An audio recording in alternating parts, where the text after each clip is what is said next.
So here's some low effort posting for you guys. This is the story of the second tank my unit would have stolen, and the first tank I would have been on the actual mission of stealing the tank. What you guys don't know is the first mission of the first tank that we stole, I was part of the escorting group to get the tank back to friendly lines. I wasn't actually part of the reconnaissance group that stole the tank. And the photo that's being used right now is not of the stolen tank. It was just a Ukrainian tank that was on one of our positions back in Mykolaiv region back during the summertime. So underneath that black square is a dead Russian soldier. The position was recently captured by the Ukrainians, and they had radioed in that they had a intact tank in no man's land and wanted to know if our unit was available to go ahead and recover this asset and bring it back to friendly lines. So we did jump at this opportunity. In the evening time, we went ahead, we created a workable plan on how we were going to go about doing this. Evening time rolled around. We went ahead, we went to this trench system. The bodies were no longer there by the time we had gotten out there. But from this camera angle, that's actually where I was standing, looking through my nods at this tank, which is approximately 100 yards away from the trench system. So the original plan was, for reasons I'm not going to get into, but just understand that there are reasons, we were going to push out, set up a security perimeter around this tank. We were going to get this tank running. We were then all going to jump on top of this tank and take this tank parallel to this trench system to a road junction that was nearby, and then we would have driven it onto this road junction, a dirt road junction, and then into the village that we controlled. Now the Russians controlled two sides of this field, so think of this field as a large square. We had this whole side that you're looking at right now, and then to the right of this tank and behind this tank, that's all Russian trenches. And to the right of this tank, about half of that is only Russian trenches. They didn't build up this defensive position that far out.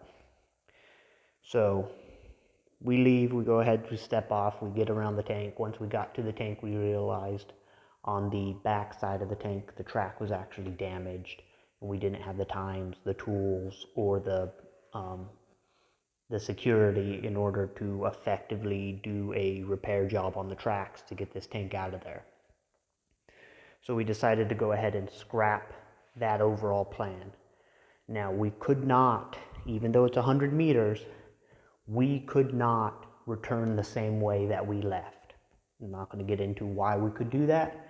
So we were going to have to walk parallel to the trench system to where the road junction is, get into that road junction, and then follow that road junction into the village, the same way we would have been driving the tank. So this being nighttime, and we had no landmarks or anything that we could see that we could use to navigate with, we ended up getting turned around in this field, and we walked straight into a Russian trench. Now we approached the trench once we started seeing the tree line and stuff, and we started approaching this trench. We approached it with caution, and luckily when we got there, there were no booby traps, no anti-personnel mines or anything. We got into this trench on top of their Hornet missile system. And immediately getting into this trench, we realized it was a Russian trench. So two of our guys from our team, they go ahead, they start going further down the trench in order to find where the sentries are so that they can take out the sentries. While I'm standing there with the other group, the other members of my team, I'm looking at this Hornet system. We have a captured Hornet launcher from the Kherson region once we liberated that area. And I want to fire a fucking Hornet. And even though I almost got blown up by one, I still do want to fire a fucking Cornet. So I tell the other guys we actually had found where they had 4 Cornet missiles just stacked in this little bunker, or it's not even a bunker, it was just a cut in the side of the trench. And I go and tell the other guys, I was like, hey, let's fucking steal these Cornet missiles. I want to fucking fire a Cornet. We have a launcher, and we're fucking steal this.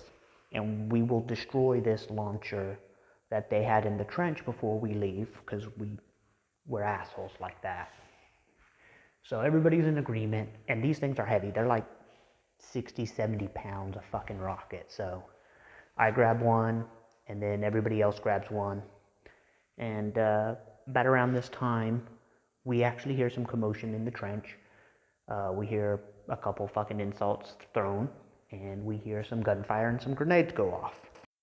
And then seconds later, the members of our team that went down in this trench system, they come running back. They're like, hey, it's time for us to fucking go. And we're like, we know, we realize.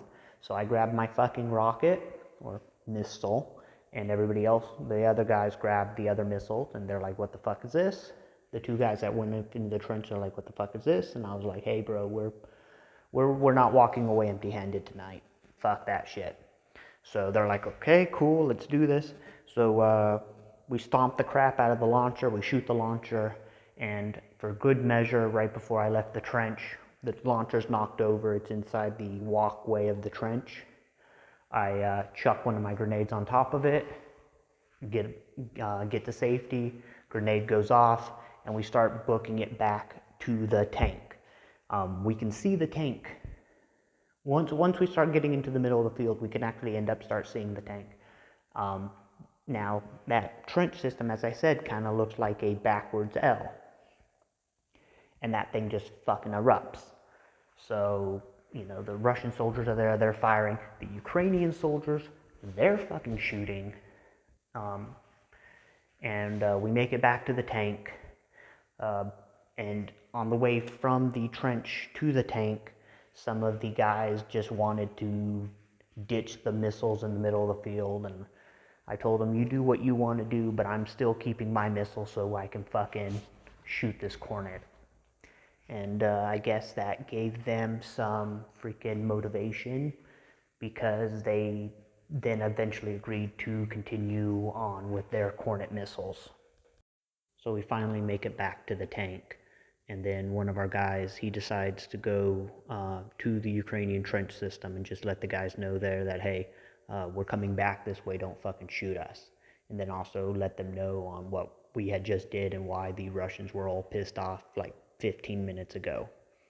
So we get back into the trench system, and then we carry these things. We still have to carry these things about another 2 kilometers to where the Humvees were, in order to load these things up and then just get back to base. So we get back to base, we let the commander know the reasoning on why we weren't able to steal the tank, and ended up having to blow up that tank several days later, mostly because you can't, if we can't capture the tanks and there's risk that they will fall back into Russian hands, it's just easier to destroy them when there's nobody in them. So, but then the commander's absolutely fucking happy with the fact that I was like, hey, we ended up in this trench, we fucked up their Cornet missile system, and we stole all their Cornet missiles that they had available. So he was just ecstatic with our haul from that night. So sorry for the echo. I'm still in the hospital right now at the time of recording, and there's nowhere I could go that does not have a fucking echo in it. So thank you for bearing with me. I hope you guys enjoyed this story of just the random shit that I do here in Ukraine on a daily, if not weekly basis.